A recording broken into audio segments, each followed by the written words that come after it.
Thank you, everybody, for the comments on radical honesty. Here's a few. I think that there's a lot of misinterpretation about what does it exactly mean to be radically honest.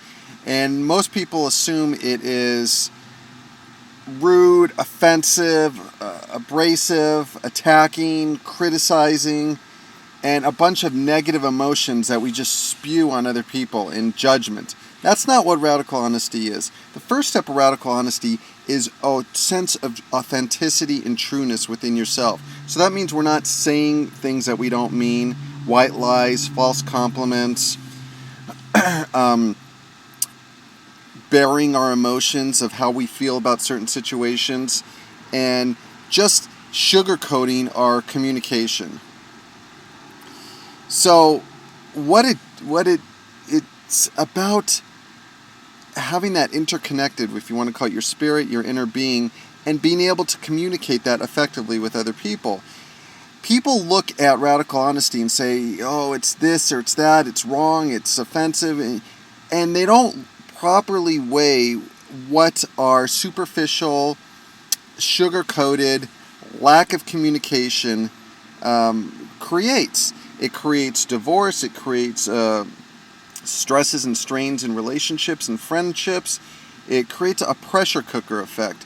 In other words, we bury so much of who we are, what we feel, what we want to communicate with other people because we're so afraid of hurting the other person's feelings that we just bury it. And so it slowly simmers and it comes out in passive-aggressive ways. So, people that we might not return people's phone calls, or we don't put that much effort in the friendship, or we just eventually say, you know what, this marriage is not working, goodbye. And we let it get to that catastrophic state. What radical honesty does is it frees you. It frees up all that emotional baggage that we keep within, buried, and you're able to express it freely and share it with other people. And it's a gift. When you're radically honest with other people, it's a gift you're giving them. It's an act of love to really tell people how you're truly feeling from your heart. And we've been so conditioned not to be honest, not to be truthful because it's labeled as rude or inconsiderate or impolite. And a lot of people object to radical honesty. And let's be truthful. The real reason most people are not radically honest is because they cannot stand the disapproval of speaking from their heart, of speaking truthfully. Because generally, when you speak truthfully, and it stings sometimes for the other person to hear. Not that that sting is not beneficial. When I used to get a cut and my mom would spray Bactine or whatever antiseptic on it, it stung, but that was part of the healing process.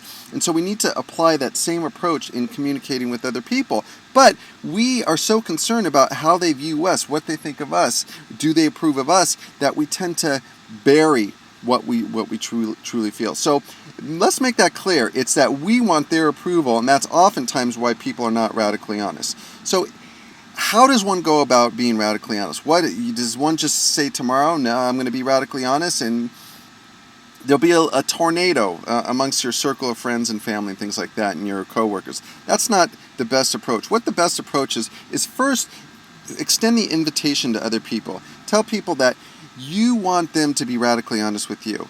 That you realize maybe that you get defensive, or you don't handle constructive criticism the right way, or you haven't asked and properly listened. But let people vent. There's a lot of people that they're doing the same thing. They're keeping it stored up. And it's almost like they can breathe when they see that radical honesty is welcome within you. So that's the first step, is set the example. The second step in radical honesty is tell people, just communicate with people, hey, you know what, I want to be more honest in my communication with you. And ask them for permission. Is that okay? Is that something that is going to work with you? And it's not going to be,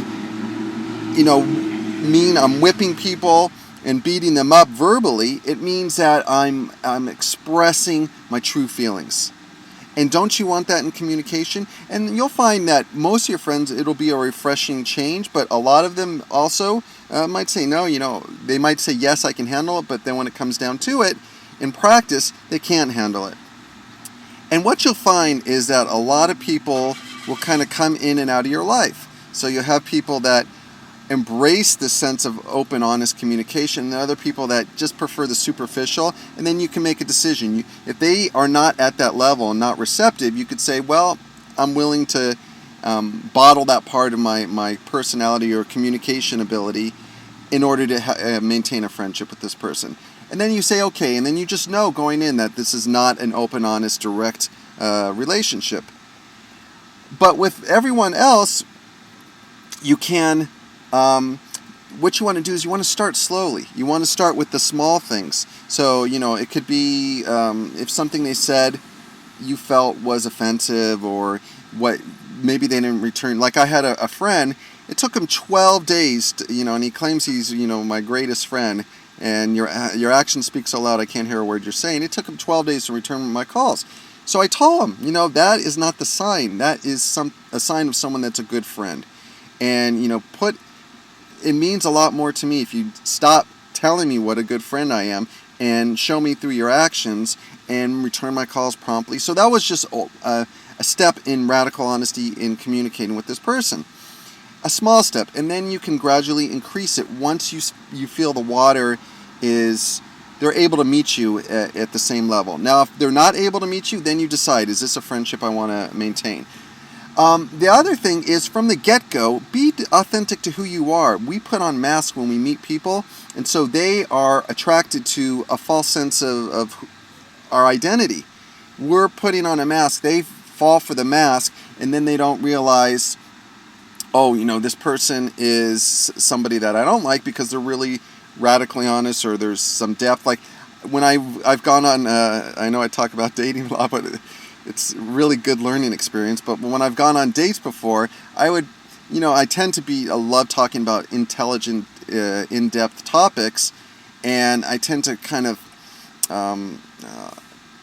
cushion it and don't bring it up right away, because most people are like, oh my God, where's this guy coming from? Or this conversation is too intense or too deep, or whatever the case might be. So I would cushion it, and then slowly I would let it out, and then it'd go second and third date, and then when I let it out, they're like, who is this person? And then there's just a total disconnect. Now, if I'm advertising who I am from the get-go, hey, I'm a radically honest guy, I love talking about provocative and interesting discussions, and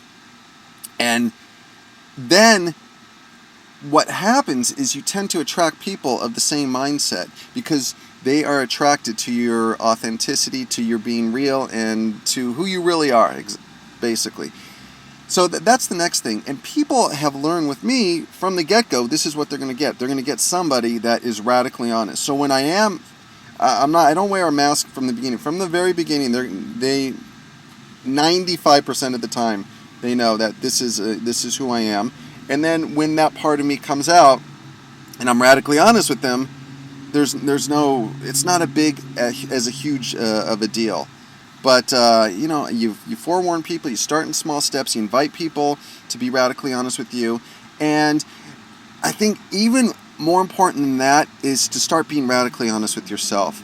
That is probably the biggest challenge. When we become radically honest with ourselves, it opens up a whole new world, because we could start pulling the weeds of all the areas that we've been in denial about. And we could start welcoming other people's constructive criticism and feedback about us, and we can start growing and evolving as spiritual beings. Thank you for listening. Listen, if you like these messages and you want to have them exposed, the more people that subscribe, the ratings, comments, all really help to get this type of message out. Thank you for your support. Thank you for your comments. Your comments have been great, and I really enjoyed the discussions and your YouTube emails. So have a great night. Bye-bye.